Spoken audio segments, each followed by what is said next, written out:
those magnificent men in their flying machines. They go up to the up, up, they go down to the up, down.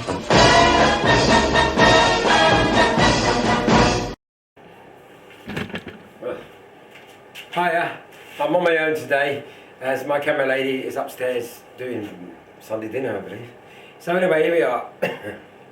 So I thought I'd address even some of the comments that have been put under my build. So one main comment is, some chap, bless him, asked if this was a kit I was building from or what. And I said, well, and Barry Clay, bless him, did explain that it's actually not a kit at all. It's from a set of plans that we got off the internet for free. Alright, so basically I'm going to take the camera off the stand because obviously I'm on my own, so if you get seasick or airsick, I very apologise, but I can't do anything. I've only got one hand to do this with, so up front that's the way it's done. Okay, so here we go. I shall explain as I go along. Right, so we'll start off with the plans. See, if you can see on there it says outer zone, that's where I got the plans from. Okay, and I'll scroll down if I can. Trying to hold the camera still. This is how the plans look. Oh, too far. Hang on.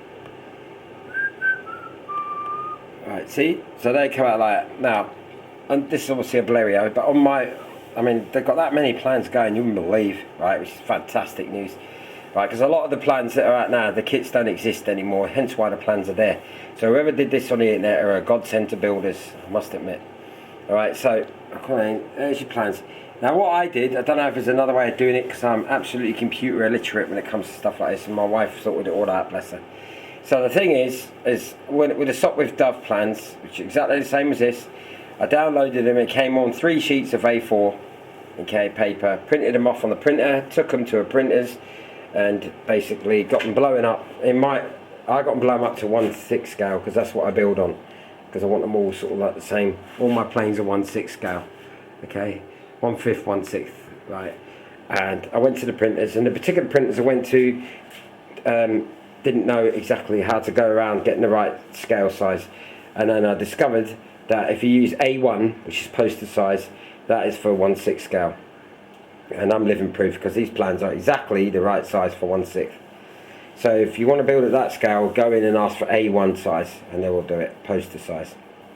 It cost me 20 quid for the plans, but it was, every bit was worth every penny. So they're there. As for the rest of it, this is why I'm doing the video. So the chap asked, you just have to go flick back through all my videos on my timeline, and I've done my best to start from the beginning to the end of the build to show you how to go about building it from scratch. Yeah, if you're, unlike me, if you're a novice builder or a new builder and you haven't got copious amounts of wood, then obviously you're going to have to go and get it. You know, you look at the plans, it tells you what thickness. Because this is an American plan, it's an original DV plan from many moons ago, back in the late 80s, early 90s even. It's done on Imperial. So you need to get yourself online and get a chart, conversion chart, which is no problem. Google it, it'll come up and it'll give you whatever mil it is.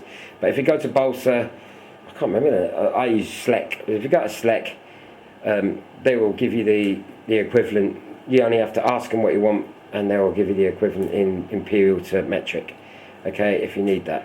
Okay, I think there might, even in the condition room, they may still be open online, I'm not sure to be honest.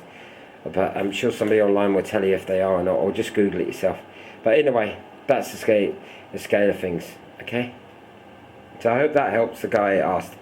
Okay, so it's called outer zone, and any plane you want, that within reason. I mean, this what the particular one is all old-fashioned stuff that I love building, but it's there. Spitfires, you name it, everything.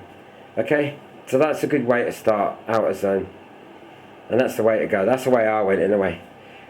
So that's that taken care of. Okay, other comments is that they're saying that I'm going too fast for the build. Well, I ain't being funny, ladies and gentlemen, but there is certain things you have to learn for yourself, if that makes sense. Otherwise, if it was all done for you, there's no fun in it, you know. So, but I am doing my best to like incorporate things that I think need to be shown. You know, there is certain things you just need a bit of common sense, and if you do make a mistake, you'll learn from it. That's how I did it. No one taught me. I just learnt by myself, and I made some classic boo-boos in the past, believe me. So that's how you learn. Okay. Anyway, these videos are only a guide. I mean, people do other things so differently to how I do it. Some are better, and I think some are worse, or more laborious. But either way, it works for that person, and you need to learn from it. So any video that comes up with a person who's bothered to put it on, watch it, you know, because you will learn from it. That's the idea of them taking their time out to do it. Anyway, that's all that. So anyway, back to the model. So I can't, you know, I'm that lost now. I can't remember what the last video was about. So I think it was building the fuse, because that's what we're on now. So as you can see, I've got to a stage now where the fuse is starting to look like a fuse.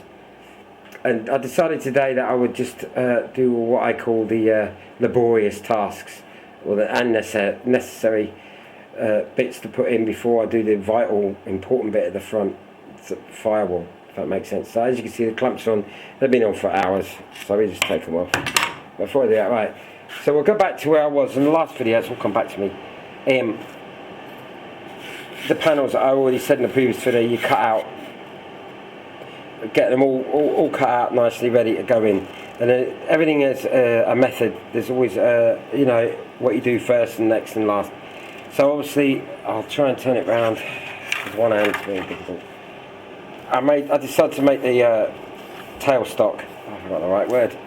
Okay, a bit of artistic license, because on the real plane it kinks and round. But if you want to fly this plane like I want to, then you've got to have something solid.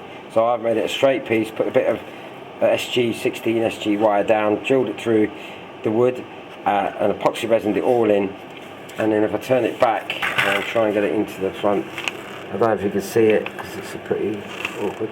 You see how I've strengthened it with a bit of off-cut beach, scrap beach, all epoxied in, so everything's rock solid, because it's going to take some power when it lands. You know, you've got to have it. So that was it. I put the bottom in first, then I made the rods old-fashioned way. You know, by all means, if I gently, slowly move. Other people use these things, right? The inner tubes that slide in and out. And I might add, if anybody that wants these can bloody well have them, because I never use them. Alright, they're free. You can have them for free. I don't want them. But that's what some people use. But I find it more awkward, so I prefer the old-fashioned way. Sticks, bit of wire. I use chicken wire, as I call it, baling wire. You know, once you've made the rods to length, and basically you just cut the rods to excess length like I've done there. I'll turn it over actually. You can see it better this way. See what I mean now? Right. So when you get the, because obviously you've got to make it a little bit, that side you've got to get right. And roughly, you just get a rough guide at the end where the rudder and elevators are going to be. The clips and that, where they go on, where the clevises connect to, right? And then at least up front you can chop it back, the wire, extended wire, okay? So that's how you do it. And then once you've got it in the right place, then put your super glue or epoxy on the baling wire to make sure it stays, okay? That's how I do it. But again, other people will tell you different, but that's how I do it, and it's worked for years for me. So that I do, okay, for me.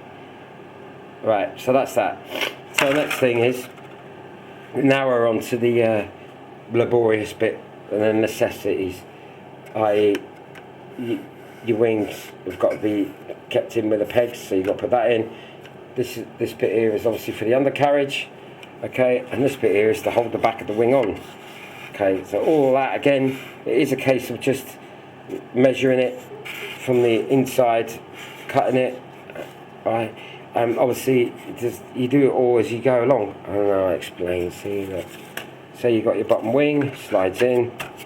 Okay, so it all slides in, and it will screw down. So you got it all in. Okay.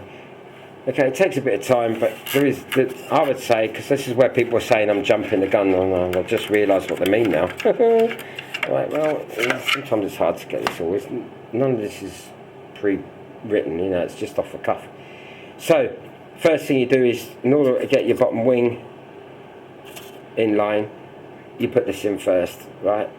Yeah, you put this in first. You obviously have done your sticks. Follow the plan, the sticks are in the back, white glued, everything's white glued, leave it for 10 minutes, rock solid, okay? Then you place your bottom wing in, right? You've already cut your piece to the right width between the fuse, Alright, so it's nice, just enough to get it around, you know, move it backwards and forwards. Put your wing in first, and then you put your piece of wood, line it up to the pegs, draw around it with a marker pen, and then drill out the holes. And once you've got them in, put your wing in position. Get out of screw. Put your bottom wing in position, move it up, mark it, cut it. And once you're happy with it in the right position, leave the wing there, right, the bottom wing in, white glue it, the sides in, and clamp it. Yeah, because it's 10-minute PVA I use, so clamp it in, let it hold there, right, for about 2 or 3 minutes. Okay, and I'm coming to the next bit.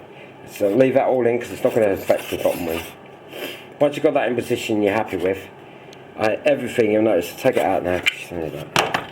As you notice, everything's backed up with corner stuff, this stuff. Right, see this?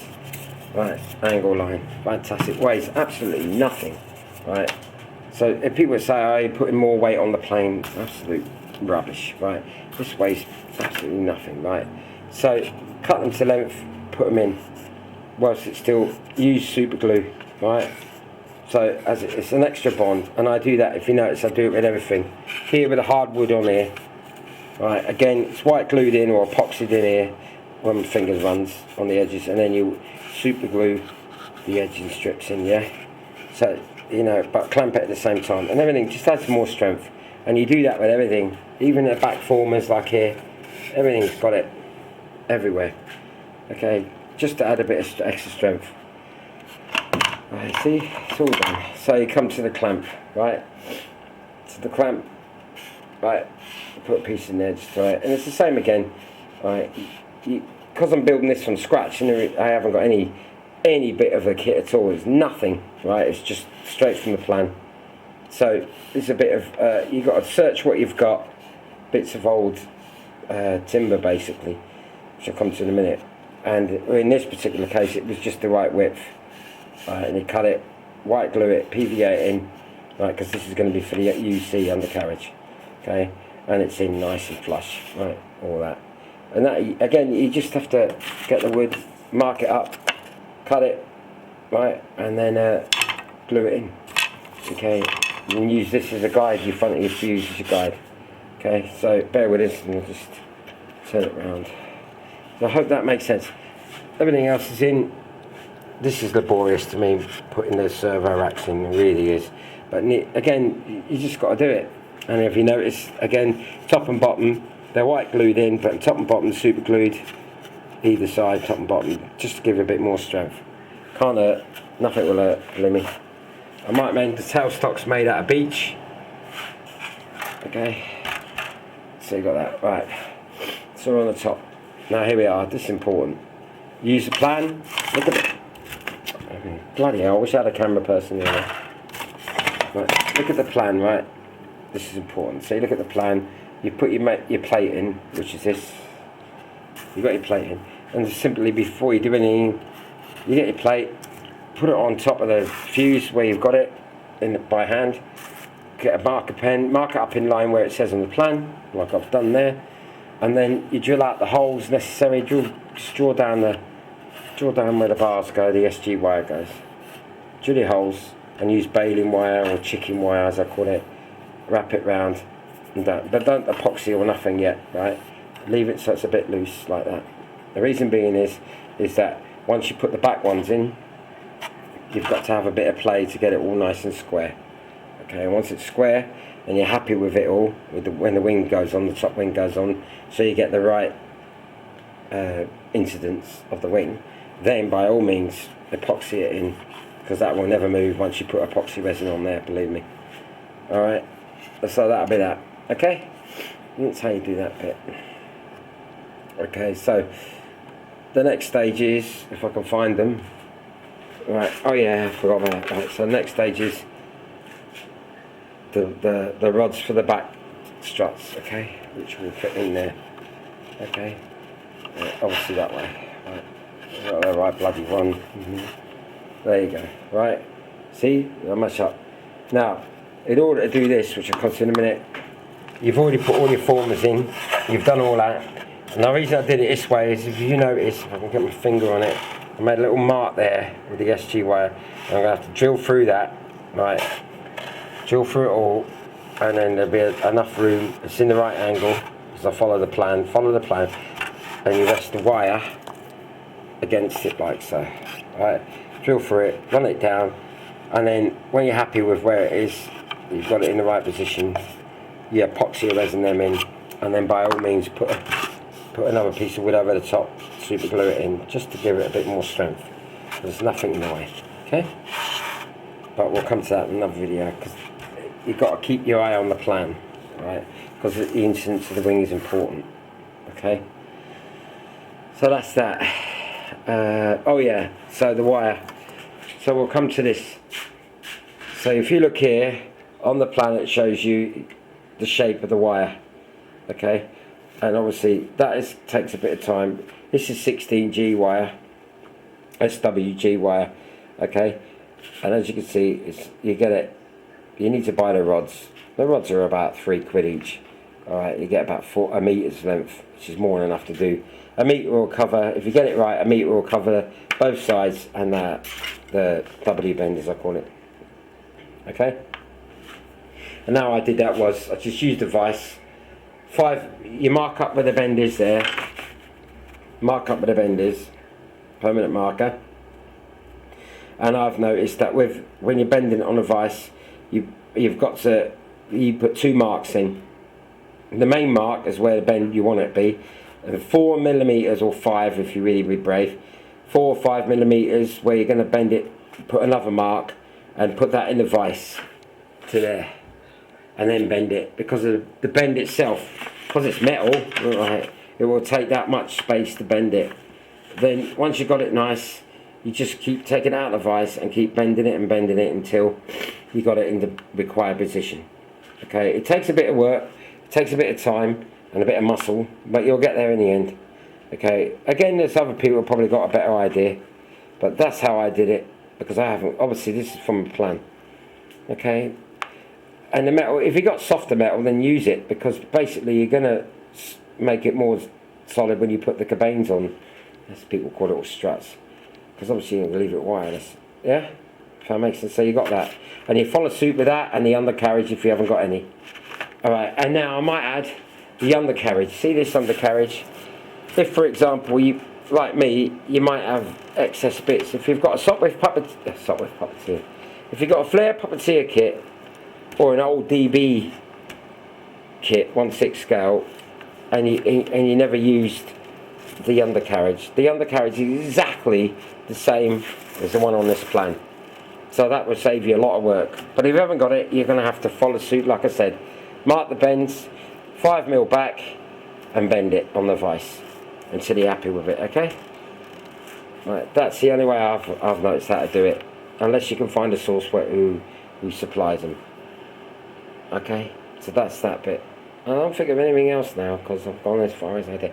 Right, so the next stage, okay, now I've done all the laborious bits. Oh yeah, right, is the firewall. Okay, so you look at your plan there, use that as your guide, cut it round, blueprint it or whatever, cut it round, and it goes on, right, and it does go on. But obviously you've got to remember you've got to cut out the flat there, okay? Because that runs lovely and flush with the bottom of the fuse, okay? I wouldn't bother about paying much attention to the offcuts, because really you've already got enough on. I've made it so there's enough surface to glue. Excuse me, the glue on. Okay, so that's the next stage. But before you glue it on, you need to work out the incidence of the engine, because this engine's got down thrust and side thrust, and that's my next challenge, to get that right, because I'm going to make it like the DB plan, and I'm going to use beech or spruce, probably what I've got up here. There you go, because I've got them use these as engine, not the engine mounts, but the engine. Well, they are engine mounts, I suppose, but I'm going to do like on my Tiger with my gypsy moth put a plate on to get the right incidences for the down thrust and the right. So that'll be the next video, because this is actually quite critical to get it right for the plane to fly nice. Okay, so that's a separate video. But I just thought I'd get everything ready in the fuse. Obviously I've not put the petrol tank in, because obviously I need to get all the bearers, the engine bearers in first, and then I can concentrate, because the petrol tank's not an importance really. You just get on with it. Okay, so and I might add at this stage, if you see any blemishes on your fuse, like bits sticking out and that, you can always sand them down, get them all nice and even, you know, because nothing's perfect, and that's the way it works. On the back, you'll notice that one rod's right low and one rod's right high. Well, the reason I've done that is this is for the rudder, right, and this is for the elevator. Okay, because obviously different heights, and it just makes it easier when you come put the horns on. And then you see there's a gap here. As I said before, everything's in order. So you put the bottom on first, then you put your sides in before you cut the holes to put these in. And obviously when you go to put your tail on, your fin and everything else, you see, I'll just fit in. So that's not really important at the moment. You can glue it in now because you've done it all, but you know. So that's why that's left out at the moment. Okay, so you keep that aside. And that, ladies and gentlemen, is about it. You know, and the reason I haven't put the top formers on is purely because whilst you're messing about putting all these other bits in, the necessary formers for the undercarriage and the top cabanes and that, you don't want to risk damaging it. This is quite resilient at the moment, but once you start putting your fancy bits on, like these, yeah, just for argument's sake, I'll just drop it in, right? They're delicate, you know, and obviously you're going to put stringers in, but I'll come to that in another video. So that's why I left them till then. I see it as everything's got, it's like a puzzle. Well, not a puzzle, I suppose it's just like instructions. Do this first, A, B, C, D, you know, and it does make sense. So anyway, I think that's about it. I've covered everything possible I can think of. By the way, I do appreciate the comments if anyone wants to put any in.